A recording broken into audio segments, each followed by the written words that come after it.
Here's an interesting one. If I use compressed air on my cold saw, because we have a very old blade, so it's heating up a little bit more and taking longer to cut. If I use a lubrication or compressed air by this comment, will it make a better cut? So we're going to test that. So at the moment, what I'm going to do, I'm going to cut one without using any air and see how long it takes. I'm going to use one and use air. What do you guys think is going to be better?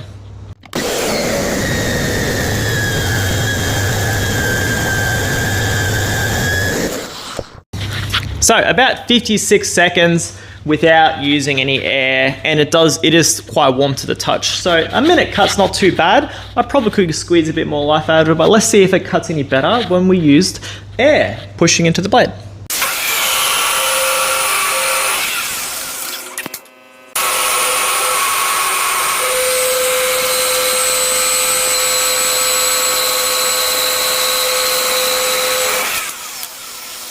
So about a minute with non-compressed air and about a minute with compressed air. However, it was cooler to the touch.